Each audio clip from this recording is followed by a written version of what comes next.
मेरा चैलेंज है कि ये वीडियो मुझे बिना किसी ब्रेक के शूट करना है। तो शुरुआत से स्टार्ट करते हैं। जब मैं क्लास 11th में आई थी तो मैं बहुत ज़्यादा एक्साइटेड थी, क्योंकि नए दोस्त, नए टीचर्स, नए subject, everything is going to be new. और मुझे नहीं पता था कि ये एक्साइटमेंट मुझ पर इतनी भारी पड़ेगी। जो यूनिट एंड डायमेंशन वाला चैप्टर होता है, for context it is the first chapter of physics class 11। वो चैप्टर मैंने 1.5 महीने पढ़ा था, 1.5 अगर डेढ़ इतना ही होता है। उसके बाद भी पेपर में मैं वो चैप्टर का क्वेश्चन नहीं गलत करके। हमारे जो स्कूल के टीचर्स होते हैं वो सबके स्कूल में अलग अलग होते हैं, लेकिन एक टीचर ऐसा ज़रूर मिलेगा तुम्हें जो कि इतना घटिया पढ़ाएगा कि लिटरली सब बच्चे मर जाएंगे उस क्लास में। हमारी एक केमिस्ट्री वाली मैम थी, आई होप वीडियो ना देख लें। वो केमिस्ट्री वाली मैम भैंचो ऐसा पढ़ाती थी कि पूरी क्लास सो जाती थी, वो भी एक साथ। एंड लिटरली उनकी क्लास में बच्चों के नोट्स नहीं कंप्लीट हो पाते थे।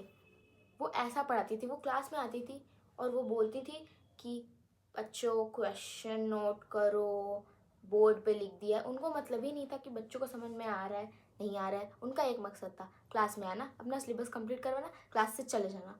एंड हम लोग यही सोचते रह जाते कि हमारी गलती है क्या कि हम इनके पेस से नहीं मैच कर पा रहे हैं। टीचर्स ने भी काफ़ी योगदान दिया है मेरी क्लास को इस सक्सेसफुल बनाने का। उसके बाद मेरे दोस्त, मैं बता नहीं सकती कि मैं कैसी कैसी दोस्ती, कैसी कैसी फ्रेंडशिप्स को मैंने डील किया है। तो जब मैं क्लास 11th में आई थी तो मेरे भी नए दोस्त बने थे। ऐसा बनाना पड़ता है कूल बनने के लिए। एंड ऐसी फिर मेरी दोस्ती टूटी ना उन लोगों से। पहले तो हम लोग बातें करते थे, हंसते थे, everything was going good until the results came. And the results came and मेरे मार्क्स कम थे। सुनो, अगर तुम्हारे ऐसे दोस्त हैं ना जो कि सिर्फ तुम्हारे पास तभी आते हैं जब उन्हें तुम्हारे मार्क्स जानने होते हैं, जब उन्हें तुमसे कोई काम होता है, जब वो खुद बोर हो रहे होते हैं और वो तुम्हें यूज़ करते हैं ताकि वो बकचोदी कर सकें, लेकिन उनका खुद का कुछ हो नहीं रखा होता है लाइफ में। मैंने गलती से ऐसे दोस्त बना लिए। 3-4 महीने मैंने ऐसी बकचोदी की है ना, एक रत्ती नहीं पड़ती थी मैं। केवल और केवल बतियाना, इधर उधर का फालतूगिरी करनी, टीचर्स की बुराई करना, और कोसना कि यार ये जेई नीट वाले बच्चे तो कुछ कर ही नहीं सकते, जैसे कि हम बहुत कुछ कर रहे थे उस टाइम पे। ऐसे मेरा दोस्त, और एक बार मुझे याद है कि मैं, तुम सोच लो कि I am a serious kind of student. भले ही मैं कुछ भी बोलूँ, लेकिन मुझे पता है ना कि मैं हमेशा से पढ़ाई को लेकर सीरियस रही हूँ और वो लोग अनसीरियस थे। तो मुझे याद है एक बार उन लोगों ने उनमें से किसी एक ने मुझे कहा था कि तुम कितनी एवरेज हो गई हो। क्योंकि क्लास 10th में मैं दबा के पढ़ती थी, लेकिन क्लास 11th में मैंने बिल्कुल पढ़ना बंद कर दिया था। एंड उसने कहा कि तुम कितनी एवरेज हो गई हो। मैं क्लास में बैठी थी और मुझे पता नहीं क्या हुआ कि वो बात मुझे इतनी बुरी लगी कि मैं घर आके ऐसे रो रही थी उसको लेकर। मैं इतना रोई हूँ ना क्लास 11th में, और अब तो मेरा आंसू जैसे कि सूख ही गए हूँ, क्योंकि अब मुझे फ़र्क भी नहीं पड़ता कोई क्या कहता है, क्योंकि अब मैं उसको बहुत पीछे छोड़ के आ चुकी हूँ उन सब बातों को। उसमें कहीं ना कहीं किसी की गलती नहीं थी, बट मुझे इतना बुरा लगा था ना जब किसी ने मुझे बोला कि तुम कितनी एवरेज रह गई हो और कैसा लग रहा है तुमको अभी ऐसा रह के, और तुम तो पढ़ती लिखती भी नहीं हो, हमारे पास तो टाइम ही नहीं रहता किसी चीज़ का। I was like dude really, इसके लिए मैंने ऐसे दोस्त बनाए थे? अगर ऐसे दोस्त होते तो इससे अच्छा तो मैं अकेले ही रह लूँ। और मैं उसके बाद से लेजिट मैंने कसम खा ली थी कि कोई मुझे दोस्त ही नहीं चाहिए।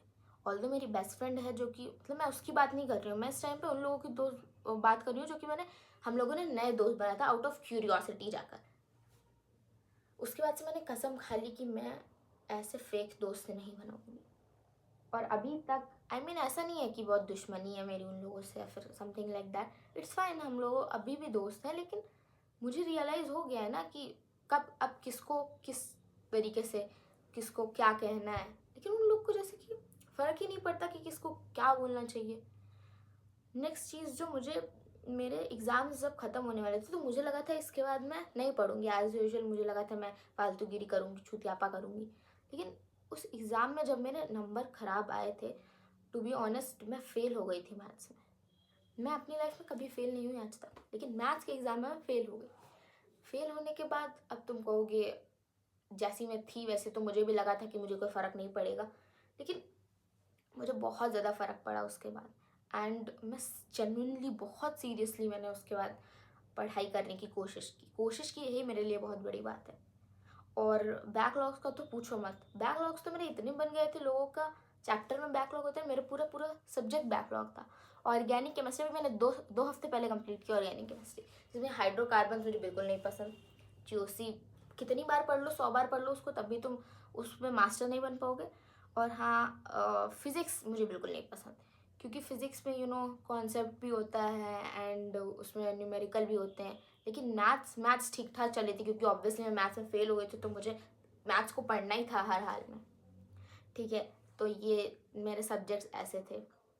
उसके बाद मैं तुम्हें ये बोलूँगी कि अपने चेक करो कि तुम्हारे दोस्त कैसे हैं, तुम्हारे टीचर्स कैसे हैं, क्योंकि ये सब चीज़ें वाकई में बहुत मैटर करती हैं जब एक बच्चा क्लास 11th में आता है। क्योंकि सिर्फ तुम्हारे सब सिलेबस वाइज नहीं बढ़ता है तुम्हारे ऊपर प्रेशर इस चीज़ का भी बढ़ता है कि देखो, तुम्हारे आसपास जितने मोस्ट ऑफ द बच्चे होते हैं ना, वो बहुत अनसीरियस होते हैं।